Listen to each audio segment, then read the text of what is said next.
Plano po namin magpakasal sa susunod na buwan. Eh, kakakasal lang ng ate ninyo ng isang buwan eh. Sukob yung kasal nyo. Minalas po kami nung nagpakasal kami. Nung sumunod ako magpakasal kay ate. Victorino! Ano ba yan? Initially, yun yung naramdaman ko. May mabigat po sa kanilang dalawa.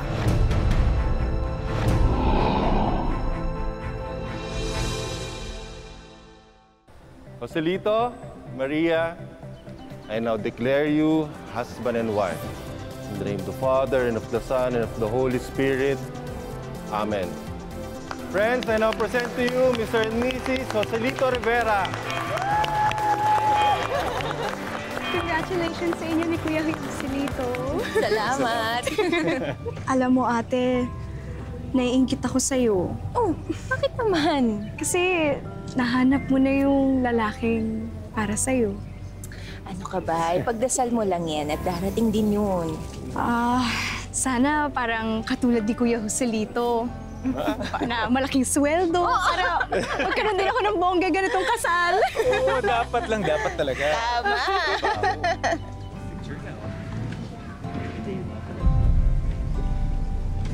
Anak, ginawa mo ba yung bilin ko? Alin po? Yung tatapakan mo yung paa ni Lito habang naglalakad kayong papuntang altar para hindi ka sunod-sunuran sa kanya. Ano ka ba naman, Nay? Alam mo, mahilig ka talaga sa pamahiin. Siyempre, mabuti na yung sigurado. Ay, nanay. Nanay talaga.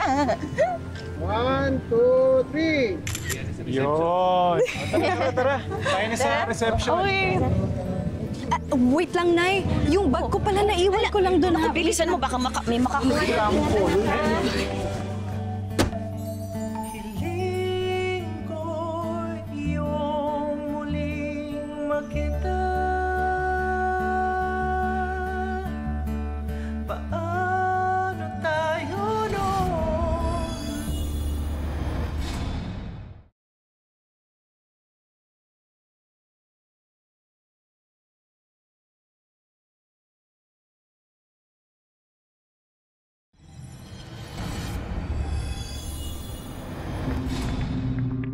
Ano? Ano sabi mo? Gusto ko sanang formal na hingin sa inyo yung kamay ni Carmelita. Plano po namin magpakasal sa susunod na buwan. Kasal sa susunod na buwan? Nababaliw na ba kayo? Eh, wala pang isang buwan kayong magkasintahan eh. Wala naman ho sa tagal yun eh. Di ba po ang importante, mahal niyo yung isa't isa. Kami po ni Carmelita, mahal na mahal po namin yung isa't isa. Tsaka, simpleng kasal lang naman, Nay. Sa West lang po. Opo. Abay, nababaliw na talaga kayo. Eh, kakakasal lang ng ate ninyo ng isang buwan eh. Sukob yung kasal nyo. Maria, kausapin mo nga tong kapatid mo.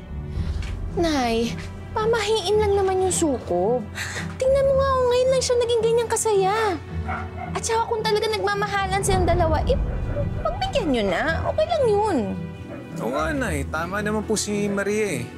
Tsaka baka tinatakot nyo na yung sarili nyo. O sige. Bahala kayo, magkampihan kayo. Sige, pagtulungan ninyo akong lahat. Pero sinasabi ko sa inyo, totoo ang sukob. Matakot kayo sa sukob. Baka isa sa inyo malasin.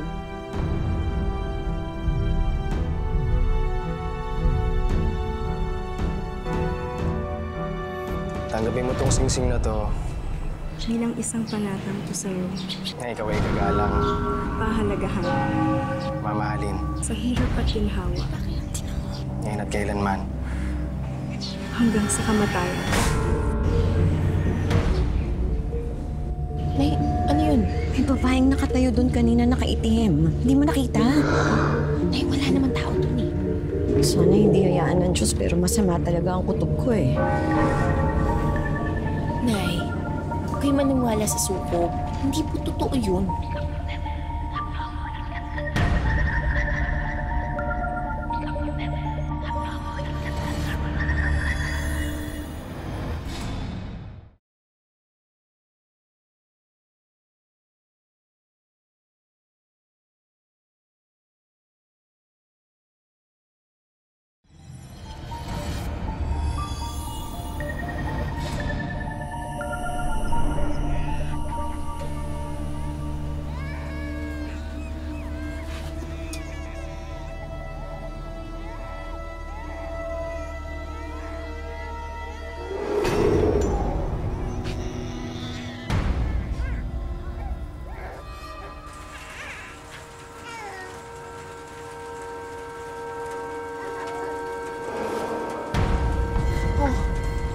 Mabuti naman nandito ka na. Wala nang gatas si baby eh. Lasing ka? Hindi, nakainom na. Ha? Uminom ka? Di ba usapan na natin na huwag ka nang iinom? Bira ka naman, Maria. Oh. Bira na nga lang ako mag-inom. Ang dami-dami pa sinasabi sa akin. Wala na kasing gatas yung anak natin eh. Ako na lang bibili. Sige, pingin na lang ang pera. Wala na. Ano wala na? Wala na akong pera. Nalugi na yung restaurant na pinasukan ko. Tuloy na nagsara yung restaurant. Kaya ako ganito, kaya ako nagiinom. Ano na tayo niyan? Hindi ko alam.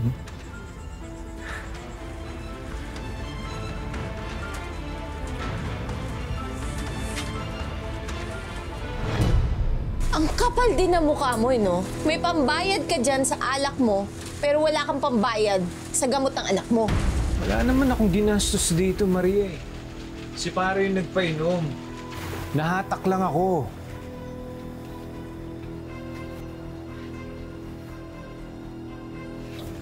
Bakit kaya hindi mo hatakin yung sarili mo sa kasipagan? Maghanap ka ng trabaho. Alam mo, mapuputulan na tayo ng kuryente. Wala na tayong pambayad sa bahay. Ang dami na nating gamit na nasanla. Alam mo, ayoko na mangutang sa kapatid ko. Naghahanap naman ako ng trabaho. Wala talagang malas lang ako Hindi ako matanggap-tanggap Namimili ka kasi ng trabaho. Kung ako na lang kaya magtrabaho at dito ka na lang, mag-alaga ka ng anak mo. Pwede ba itigil mo lang yung pagbubunganga mo sa akin? Kasi naririndi na ako Ako ang lalaki. Dito ka lang, ako ang kakayod. Ako magtatrabaho. Ayan! Diyan ka magaling. Masyado ka kasing ma-pride. Ano? Kailan ka maghanap ng trabaho? Kung kailan patay na kami ng anak mo? Maria! Ay, Maria! hindi mo? Ayan, sinasabi ko sa'yo. Ano na, Maria? Kailan mo balak magbayad sa akin ng utang mo? Sama mo na pati renta ng bahay na to. Madam. Pasensya na po talaga kayo Wala po kasi talaga kami ngayon Pero pangako kapag nagkatrabaho ako, magbabayad ka agad kami sa inyo. Kung nakakayaman lang yung pangako nyo, milyonarya na siguro ako. Total, hindi naman kayo makabayad. Hahakutin na lang namin itong mga gamit nyo. Uy, teka lang! Trespassing yan! Huwag mong kunin yung gamit namin! Uy! Ay! Asawa ko yan! Uy! Dapat sa'yo.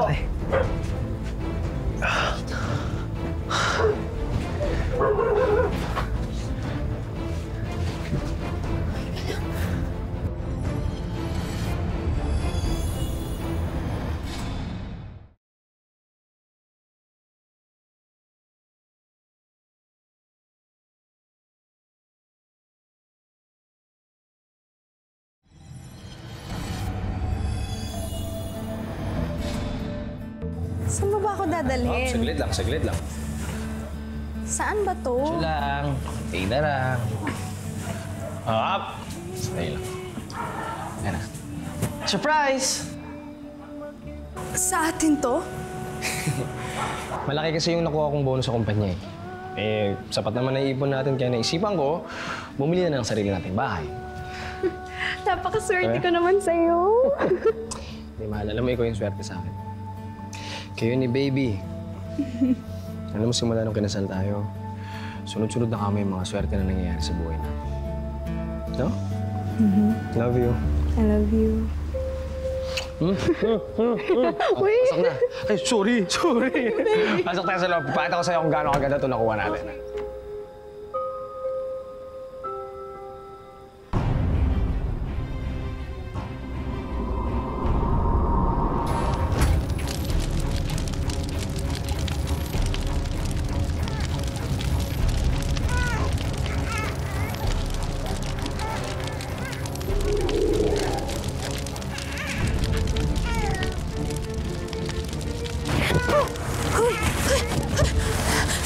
Dito! Nasusunog! Uy! Si Baby! Ano ba yan?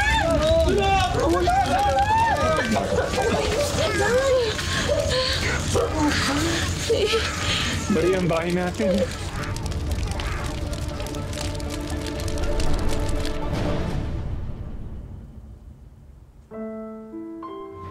Pasensya na kayo kung pumunta kami dito, ha? Kasi wala na kaming ibang mapupuntahan, eh. Anak, huwag kang mawawalan ng pag-asa, ha? Kaya mo yan. Kapit lang. Malalampasan niyo rin ang lahat ng to. Eh, wala naman kaming naagrabyadong tao para parusahan kami ng Diyos ng ganito.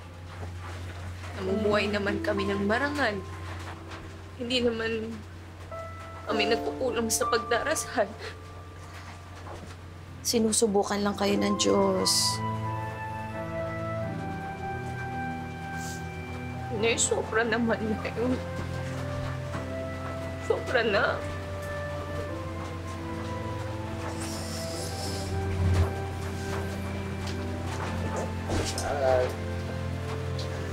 Ate, hindi naman ligtas kayo. Nasaktan ba kayo?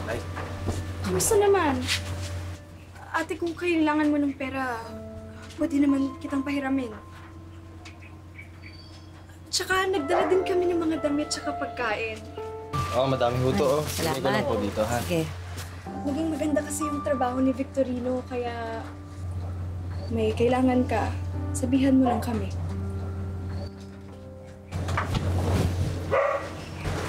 Sige, Carmelita.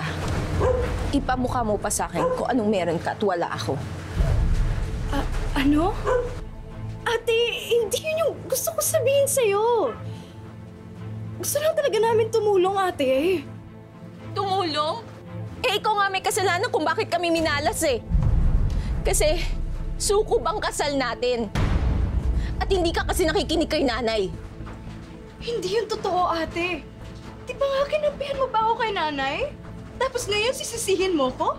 Dahil mahal kita, pero ikaw, sarili mo lang iniisip mo. Dahil puro inggit. Puro inggit ka. Di kita maintindihan, ate. Tama na yan. Pwede mo kayo mag-akay. Kasalanan mo lahat to, eh. Dahil gusto mo kung anong meron ako, meron ka din. Naiinggit ka sa kasal ko, kaya nagpakasal ka rin kaagad. Nasukob tuloy ang kasal natin.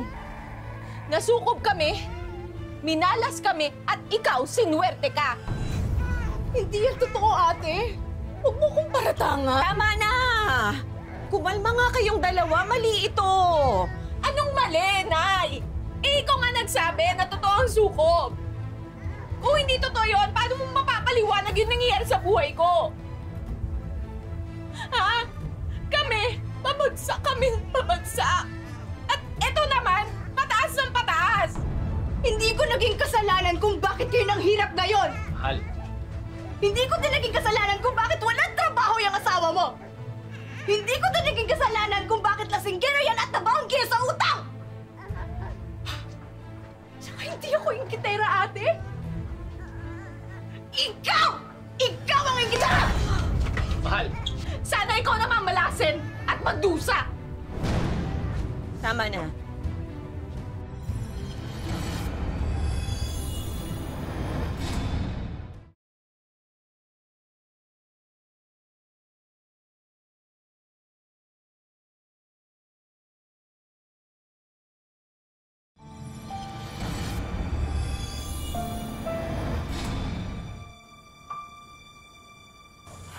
Pasensya mo na muna yung ate mo. Nakakapag-isip din yun. Tayo, patuloy lang tayo sa pagsisikap sa buhay, ha? Kito bebe na yun naman, nun.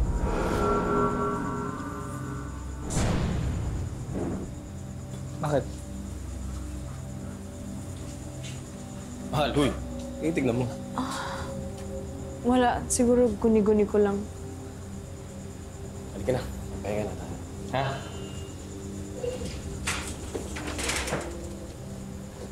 Ano yung mahal? Susi. Sino susi? Susi? Ayun, nalaglag. Baka Ayun. nakuha ko ng ano. Ng panyo. Ah, sige.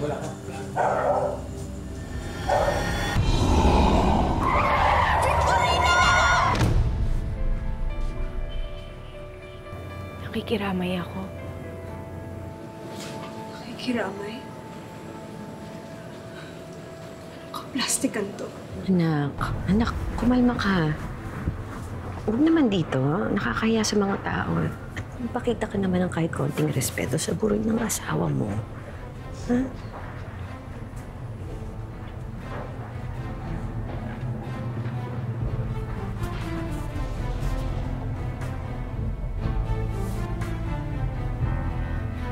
Carmelita, humihingi ako ng pasensya sa mga nasabi ko noong nakarang araw.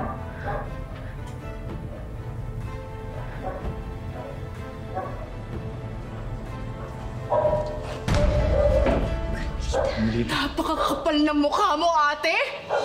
Pumunta ka pa talaga sa burol ng asawa ko?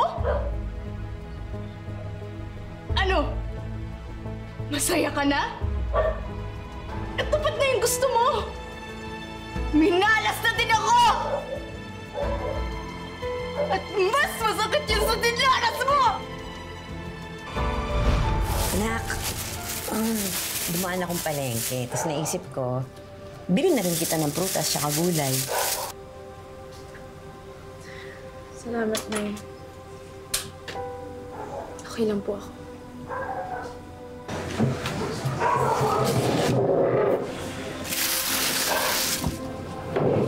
Anak, alam ko na mahirap ang pinagdadaanan mo. Pero sana magkaayos kayo ng ate mo. Kailangan niyo ang isa't isa.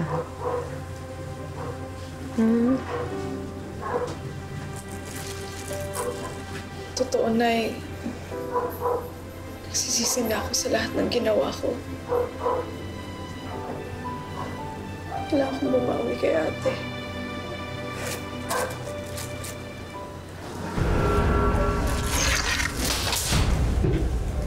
Diyos ko, anak, anong nangyari?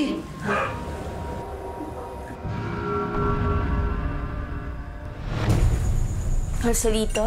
Oh! Adobo. Para sa'yo. Nakakapanibago ha. Nagluto ka yata. Alam ko kasi malungkot ka eh. Diba si nanay nasa kabila. Tapos, nag-away pa kayo ni Carmelita. Maria, alam ko na marami akong kasalanan sa'yo. At sa baby natin. Kaya ito ako, natauhan na ako. Dami nangyari sa atin. Pero, Maria, bukas na bukas, susubukan ko maghanap ulit ng trabaho para makabangon tayo. Ha? Nabalik kita. Halika na, kumain ka na. Salamat.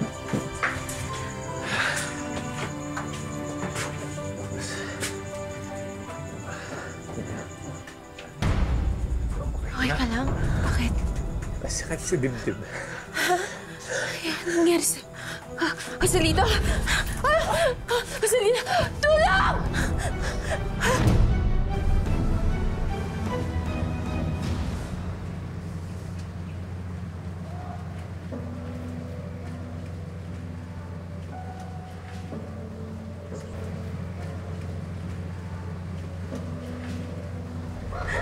Ate.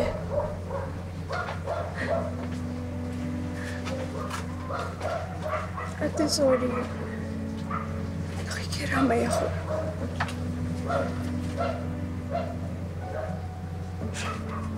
Carmelita.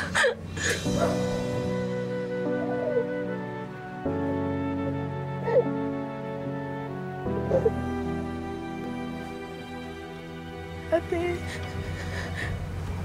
Pasensya na sa mga nagawa ko nakaraan. Okay na tayo. Nandito ka. May kasalanan ng lahat.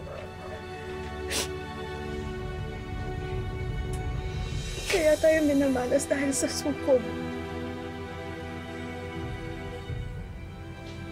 Sana hindi na lang ako nagpapasal.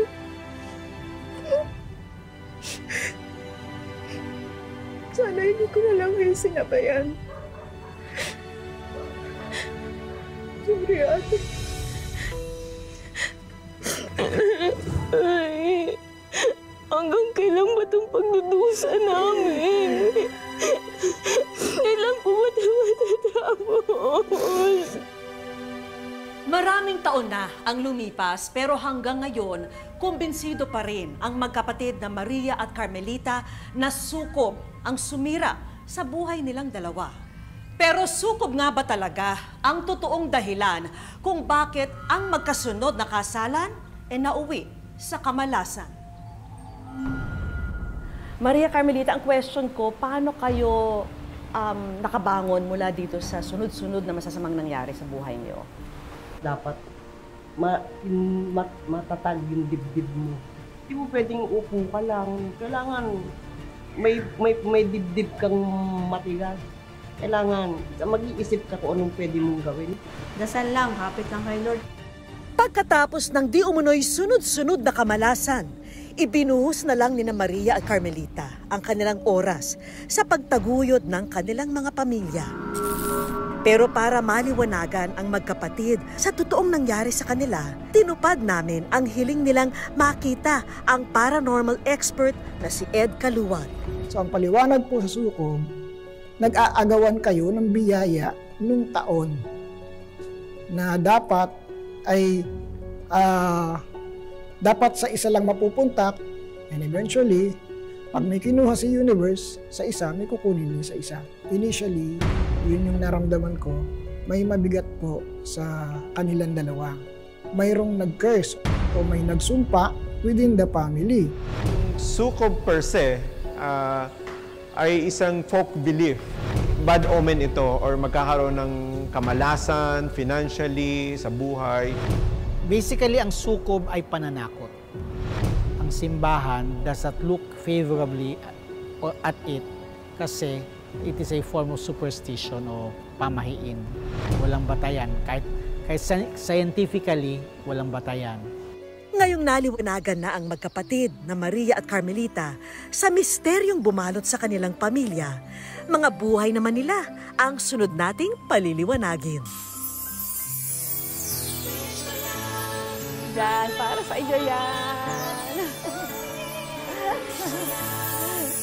Ang una naming regalo, negosyo packages worth 75,000 pesos. Meron tayong beauty products business. Perfume business, meron ding gourmet products business, at mga grocery items na pwedeng itinda. At dinagdagan din namin yan ng brand new smartphone para talagang career ang online business ng magkapatid. At syempre, may regalo rin kaming merienda food cart business para sa dalawa. Isang corn dog business para kay Maria at isang 8-in-1 merienda business naman para kay Carmelita. Sinamahan na namin yan ng TESDA training programs para siguradong matututo sa pagnenegosyo ang magkapatid. Tapos syempre may living room showcase din para sa inyo. Ngayon po, swerte namin. Ay, naku, thank you rin. But wait, there's more! Para makapag-relax ang magkapatid, may regalo kaming isang pampering and relaxation treat para sa kanila. At ito, meron tayong special surprise para sa inyo. Sige, buksan nyo. Ang huli naming regalo, wish ko lang savings para sa magkapatid na Maria at Carmelita. Maraming salamat sa wish ko lang. Patunay ang kwento ni Maria at Carmelita na ang konsepto ng malas o swerte mga tao lang daw ang gumawa. Dahil sa huli, tayo pa rin ang responsable sa ating mga kapalaran. Mga kapuso, lagi po natin tatandaan, hanggat hindi tayo napapagod, humiling at maniwala, hindi tayo mapapagod, lumaban sa buhay. Ako po si Vicky Morales at ito po ang bagong Wish Ko Lang. Wish ko lang,